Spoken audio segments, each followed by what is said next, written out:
देवताओं से प्राप्त वर नाशवान होते हैं, क्योंकि इस भौतिक जगत के भीतर सारे लोक, सारे देवता तथा उनके सारे उपासक नाशवान हैं। अतः इस श्लोक में स्पष्ट कहा गया है कि ऐसे देवताओं की उपासना से प्राप्त होने वाले सारे फल नाशवान होते हैं। अतः ऐसी पूजा केवल अल्पज्ञों द्वारा की जाती है।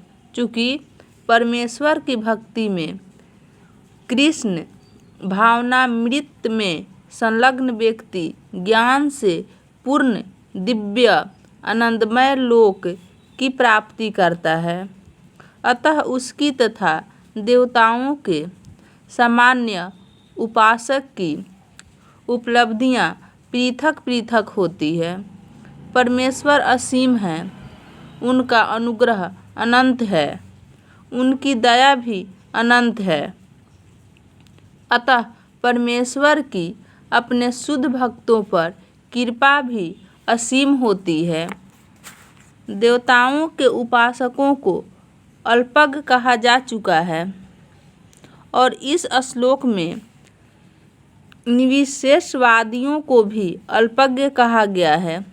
भगवान कृष्ण अपने साकार रूप में यहाँ पर अर्जुन से बातें कर रहे हैं, किंतु तब भी निर्विशेषवादी अपने अज्ञान के कारण तर्क करते रहते हैं कि परमेश्वर का अंततः कोई स्वरूप नहीं होता।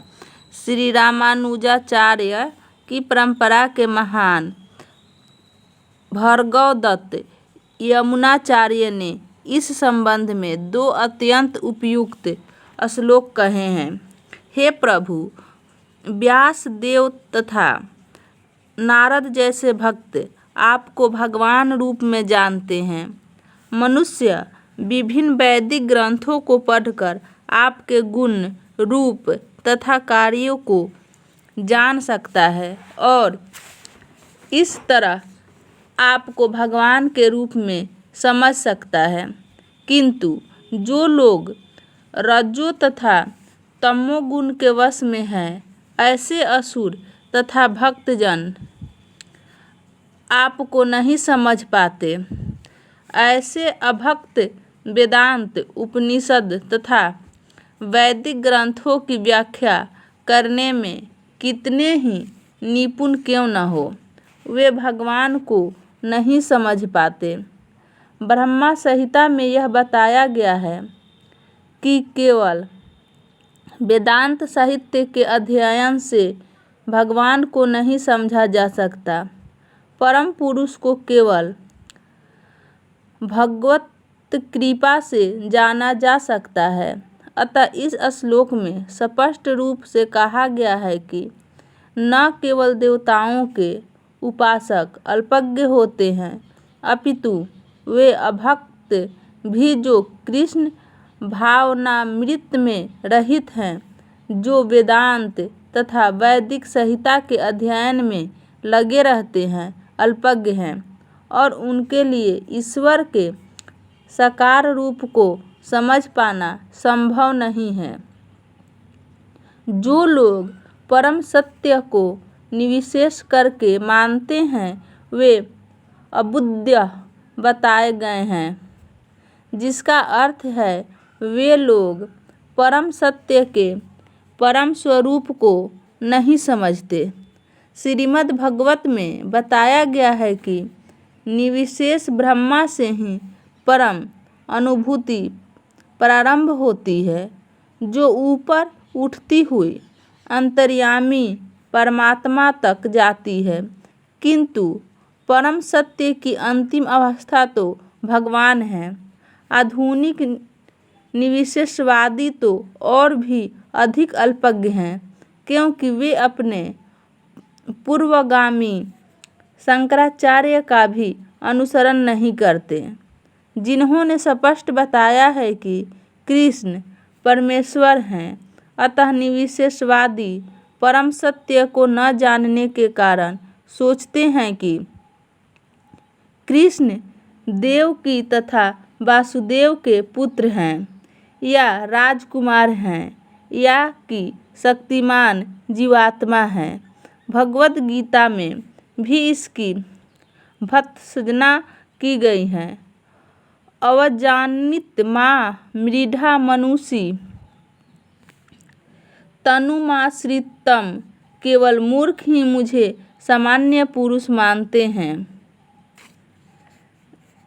हे प्रभु, यदि कोई आपके चरण कमलों की रंच मात्र भी कृपा प्राप्त कर लेता है तो वह आपकी महानता को समझ सकता है, किंतु जो लोग भगवान को समझने के लिए मानसिक कल्पना करते हैं वे वेदों का वर्षों तक अध्ययन करके भी नहीं समझ पाते। कोई न तो मनोधर्म द्वारा न ही वैदिक साहित्य की व्याख्या द्वारा भगवान कृष्ण या उनके रूप को समझ सकता है। भक्ति के द्वारा ही उन्हें समझा जा सकता है। जब मनुष्य हरे कृष्ण कृष्ण कृष्ण हरे हरे, हरे राम राम राम हरे हरे इस महानतम जप से प्रारंभ करके कृष्ण भावनामृत में पूर्णतया तन्मय हो जाता है, तभी वह भगवान को समझ सकता है। अभक्त निर्विशेषवादी मानते हैं कि भगवान कृष्ण का शरीर इसी भौतिक प्रकृति का बना है और उनके कार्य, उनका रूप इत्यादि सभी माया है। ये निर्विशेषवादी मायावादी कहलाते हैं। ये परम सत्य को नहीं जानते। 20वें श्लोक में स्पष्ट है, जो लोग कामेच्छाओं से अंधे हैं वे अन्य देवताओं की शरण में जाते हैं। यह स्वीकार किया गया है कि भगवान के अतिरिक्त अन्य देवता भी हैं जिनके अपने अपने लोक हैं और भगवान का भी अपना लोक है। जैसे कि 23वें श्लोक में कहा गया है, देवताओं के उपासक उनके लोकों को जाते हैं और जो कृष्ण के भक्त हैं वे कृष्ण लोक को जाते हैं। यद्यपि यह स्पष्ट कहा गया है, किंतु तो भी मूर्ख मायावादी यह मानते हैं कि भगवान निर्विशेष हैं और ये विभिन्न रूप उन पर ऊपर से थोपे गए हैं। क्या गीता के अध्ययन से ऐसा प्रतीत होता है कि देवता तथा उनके धाम निर्विशेष हैं? स्पष्ट है कि न तो देवतागण ही कृष्ण निर्विशेष हैं, वे सभी व्यक्ति हैं। भगवान कृष्ण परमेश्वर हैं, उनका अपना लोक है और देवताओं के भी अपने अपने लोक हैं। अतः यह अद्वैतवादी तर्क की परम सत्य निर्विशेष है और रूप ऊपर से थोपा हुआ है, सत्य नहीं उतरता। यहाँ स्पष्ट बताया गया है कि यह ऊपर से थोपा हुआ नहीं है। भगवत गीता से हम स्पष्ट समझ सकते हैं कि देवताओं के रूप तथा परमेश्वर का स्वरूप साथ साथ विद्यमान है और भगवान कृष्ण सच्चिदानंद रूप हैं। वेद भी पुष्टि करते हैं कि परम सत्य आनंदमयो भयासता, अर्थात वे स्वभाव से ही आनंदमय हैं और वे अनंत शुभ गुणों के आगार हैं। गीता में भगवान कहते हैं कि यद्यपि वे आज अजन्मा है तो भी वे प्रकट होते हैं। भगवत गीता से हम इन सारे तथ्यों को जान सकते हैं। अतः हम यह नहीं समझ पाते कि भगवान किस तरह निर्विशेष हैं। जहाँ तक गीता के कथन हैं, उनके अनुसार निर्विशेषवादी अद्वैतवादियों का यह आरोपित सिद्धांत मिथ्या है। यहाँ यह स्पष्ट है कि परम सत्य भगवान कृष्ण के रूप और व्यक्तित्व दोनों हैं। अगर आप लोगों को हमारी ये वीडियो पसंद आए तो मेरे चैनल को सब्सक्राइब कीजिए।